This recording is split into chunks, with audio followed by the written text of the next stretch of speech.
Saya tengok tuh orang udah panik semua, udah menjerit-jerit air belakang, itu. Seperti mau kiamat gitu. Udah lama saya memang nggak cerita ini lagi Pak, tapi harus saya ceritakan, tapi ini yang saya alami.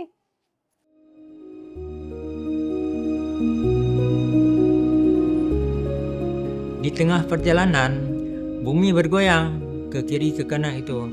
Kami berhenti, oh gempa nih. Nah, saya sempat nengok ke belakang. Itu air jalan kayak ular sendok. Nah, saya berlihat ke kiri itu di tengah sawah ada satu rumah yang terapung, rumah kayu. Kami disapu sama air laut sampai terangkat ke hubungan rumah orang, terjepit dengan mobil truk.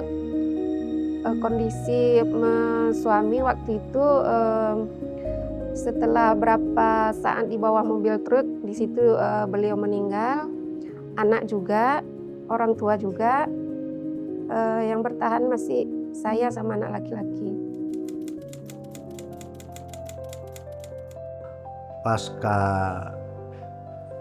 Badan Rehabilitasi dan Rekonstruksi itu, ya semua warga masyarakat sudah kembali pulih, sudah punya rumah, kemudian pekerjaan sudah kembali normal, hingga saat ini semua kita sudah bangkit kembali.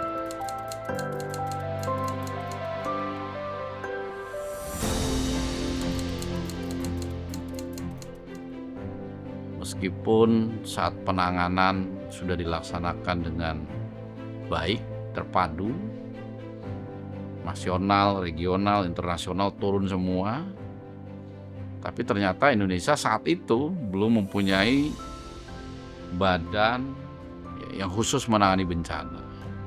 Muncullah Undang-Undang Nomor 24 Tahun 2007 terkait dengan penanggulangan bencana. Terbentuklah Badan Nasional Penanggulangan Bencana. Itu embrio-embrionya itu. Kami juga dapat belajar dari pengalaman negara lain dalam menghadapi bencana, sehingga bisa mengadopsi praktik terbaik yang sudah terbukti efektif.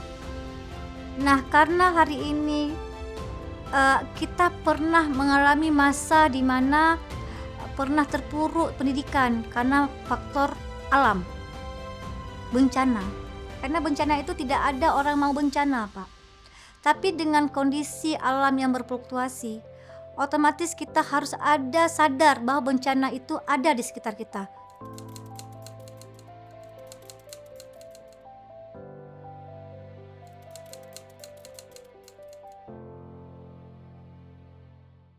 Ini ASEAN ini prioritas pertama. Bahwa ASEAN ketika salah satu negaranya terkena bencana, itu menjadi prioritas bagi Indonesia untuk membantu. Waktu saya sempat mengalami saat Myanmar itu terkena siklon, ya, kita bantu. Kemudian Filipina juga. Jadi memang Indonesia sangat menyadari lah bahwa ketika menjadi penerima saat terjadi bencana Aceh, ya, tsunami, itu yang sangat mendasar, kita juga menerima bantuan dari negara-negara lain. Kerjasama dengan organisasi internasional seperti AHA Center memungkinkan kami untuk berbagi pengetahuan, sumber daya, dan teknologi yang mungkin belum pernah kami miliki.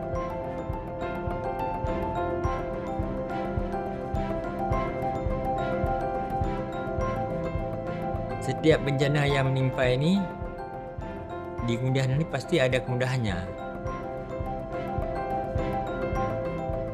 Kami mengharapkan ada budaya sadar bencana, budaya aman, dan budaya pencegahan risiko. Itu yang perlu kita tanamkan.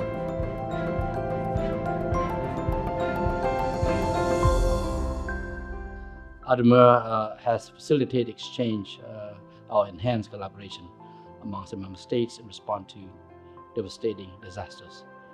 Through collaboration, and ADMIR as in member states will also encourage to develop early warning system for disasters, including tsunamis.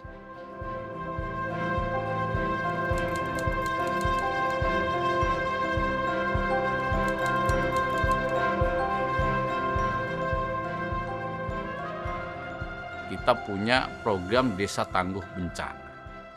Di semua provinsi yang disinyalir di situ dalam sejarahnya bisa terjadi gempa bumi tsunami. Sementara yang sudah jadi ada 182 desa.